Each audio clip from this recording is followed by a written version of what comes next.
Assalamualaikum warahmatullahi wabarakatuh. Yang terhormat Ibu Eni Wahyu Suryanti, SPDI MPD, selaku dosen pengampu mata kuliah Manajemen dan Analisis Keuangan, dan teman-teman lainnya yang berbahagia. Pertama-tama, marilah kita panjatkan puji syukur kepada Allah Subhanahu wa taala karena telah memberikan rahmat kesehatan dan keselamatan sehingga kita dapat berkumpul di pertemuan kelas hari ini. Adapun topik yang akan kami bahas adalah manajemen piutang perusahaan dengan anggota Aini Mahfudoh, Arif Nur Wahyudi, dan saya sendiri Sherlita Dia Febri Anggita. Langsung saja untuk mempersingkat waktu, pemateri pertama dipersilahkan untuk menyampaikan materinya. Baik, terima kasih atas waktunya. Jadi, untuk materi yang pertama, yakni pengertian piutang usaha. Dalam sebuah perusahaan, pasti mereka ada beberapa cara atau strategi untuk meningkatkan stabilitas penjualan. Salah satu strategi yang biasa dilakukan, yakni sistem kredit. Nah, ketika sebuah perusahaan melakukan atau menjalankan sistem kredit, nanti akan timbul sebuah istilah piutang. Nah, piutang tersendiri memiliki arti, ini menurut Martono berpendapat bahwa piutang merupakan sebuah tanggungan pembeli atau pelanggan kepada sebuah perusahaan karena telah melakukan transaksi jual beli dengan perusahaan terkait dengan sistem kredit. Kemudian menurut Haryono, bahwa piutang merupakan sebuah hak yang dimiliki sebuah perusahaan untuk menagih sejumlah uang kepada pelanggan yang muncul karena adanya sebuah transaksi penjualan secara kredit. Terus kemudian menurut Emunandar, piutang adalah tagihan perusahaan kepada pihak lain yang nantinya akan dimintakan pembayarannya apabila telah sampai jatuh tempo. Nah, dari beberapa pengertian dari para ahli tersebut, maka dapat disimpulkan bahwa piutang perusahaan merupakan sebuah tanggungan yang dimiliki oleh sebuah pelanggan yang timbul karena telah melakukan transaksi jual beli secara kredit dengan sebuah perusahaan, dan perusahaan tersebut memiliki hak untuk menagihnya.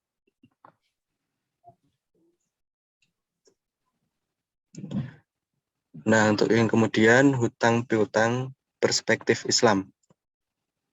Nah, dalam Islam hutang piutang disebut dengan qard yang berasal dari kata qorodo, yakni sinonim dari kotoa yang berarti memotong. Hutang piutang ini dikatakan memotong karena dalam transaksi hutang piutang orang memberikan utang akan memotong sebagian hartanya yang kemudian akan diberikan kepada orang yang menerima utang. Nah, menurut Imam Syafi'i, qard merupakan pemberian harta kepada orang lain yang dapat ditagih atau diminta kembali, atau dengan kata lain meminjamkan tanpa mengharap imbalan.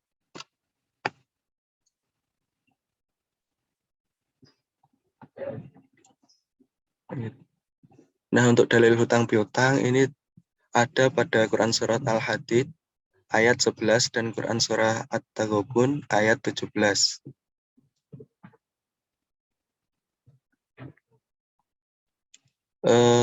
Untuk Quran Surat Al-Hadid ayat 11 berbunyi, Man dzalladzi yuqridullaha qardan hasana fayudha'ifahu lahu wa lahu ajrun karim. Yang artinya, siapakah yang mau meminjamkan kepada Allah pinjaman yang baik, maka Allah akan melipat gandakan balasan pinjaman itu untuknya, dan ia akan memperoleh pahala yang banyak.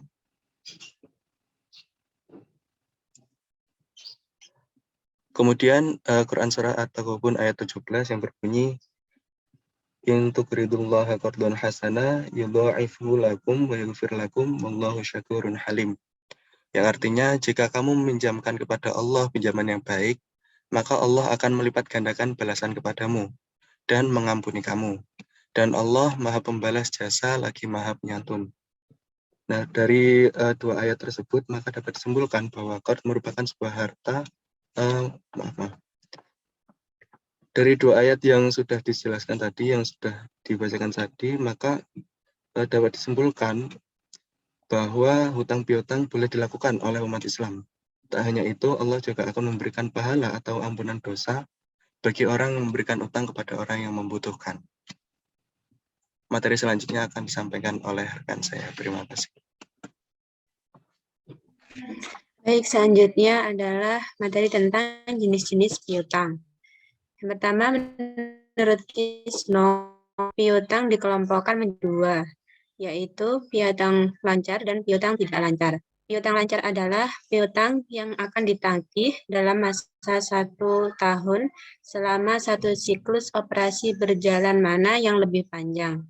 Sedangkan piutang tidak lancar adalah piutang yang akan tertagih lebih dari 1 tahun.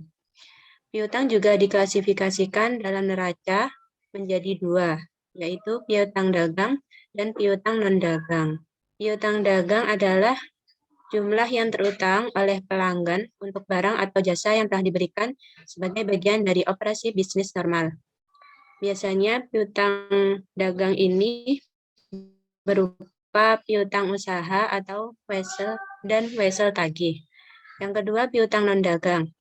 Piutang non-dagang adalah tagihan yang timbul dari transaksi selain penjualan barang atau jasa. Contohnya, uang muka kepada karyawan staf, uang muka kepada anak perusahaan, dan piutang dividen dan bunga. Next. Kemudian menurut Yusuf, piutang menurut jenisnya dikelompokkan menjadi tiga, yaitu piutang dagang atau usaha, piutang wesel, dan piutang lain-lain. Piutang dagang atau usaha memiliki jangka waktu kurang dari 1 tahun. Piutang ini di dalam neraca dilaporkan sebagai aktiva lancar. Kemudian piutang wesel, yaitu debitur, pihak yang harus membayar dalam suatu wesel, membuat janji tertulis kepada kreditur untuk membayar sejumlah uang yang tercantum dalam surat janji sesuai waktu di masa yang akan datang. Yang ketiga adalah piutang lain-lain. Piutang ini misalnya piutang kepada perusahaan, karyawan perusahaan, direksi perusahaan, dan piutang kepada cabang-cabang perusahaan. Next.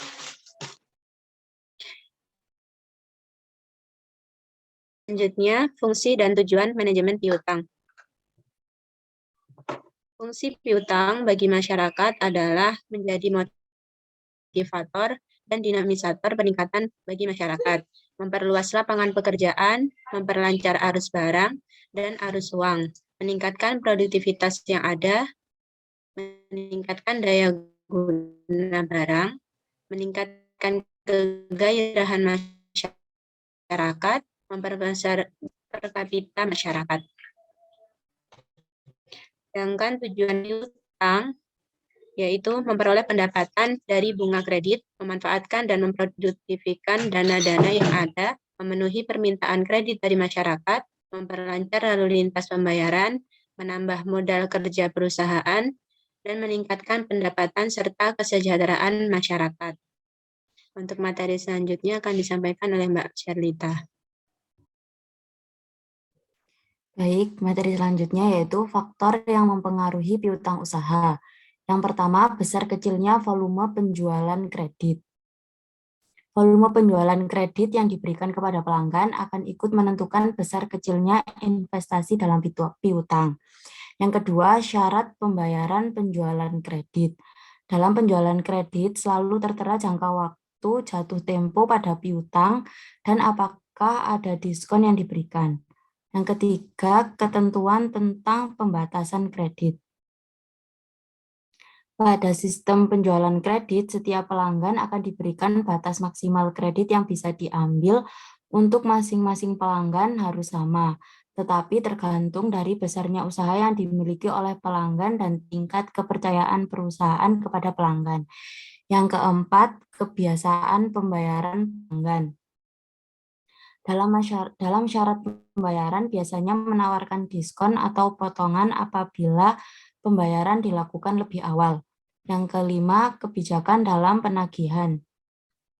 Piutang kebijakan dalam penagihan piutang secara aktif maupun pasif dapat dilakukan oleh perusahaan.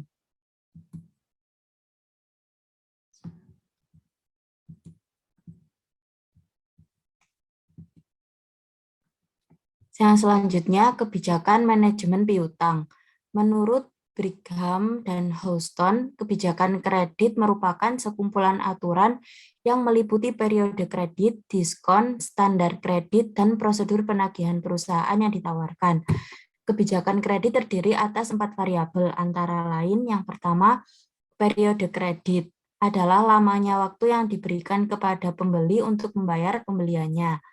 Yang kedua, diskon adalah pengurangan harga yang diberikan untuk pembayaran lebih awal.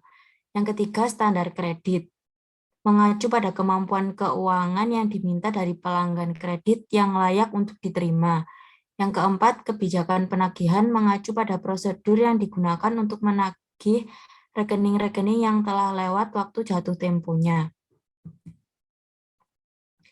Sedangkan pendapat Sartono R. Agus dalam bukunya Manajemen Keuangan, Teori dan Aplikasi menyebutkan 3 faktor, diantaranya standar kredit. Standar kredit adalah salah satu kriteria yang dipakai perusahaan untuk menyeleksi para pelanggan yang akan diberi kredit dan berapa jumlah yang harus diberikan.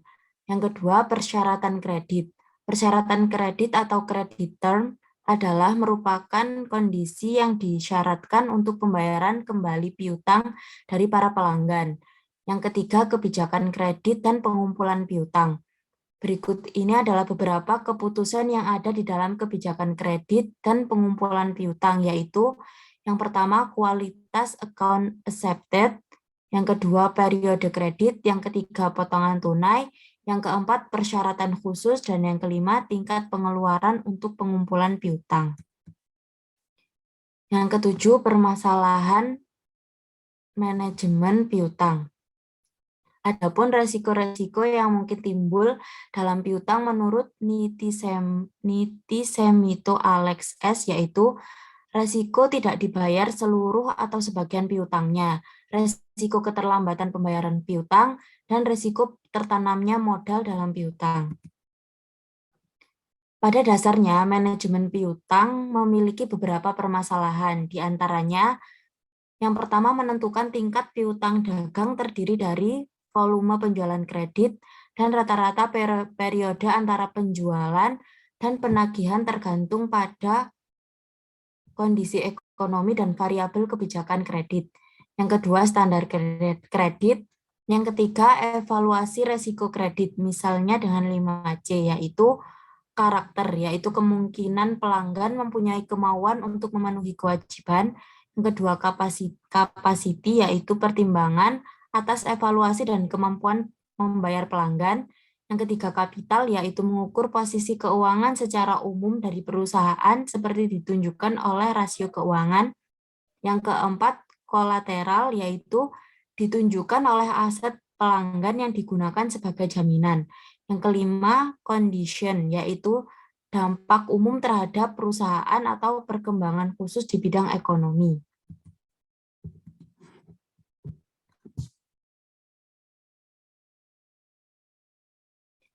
Demikian tadi presentasi dari kelompok 8. Saya sebagai moderator mohon maaf atas kekurangan dan terima kasih untuk perhatiannya. Wassalamualaikum warahmatullahi wabarakatuh.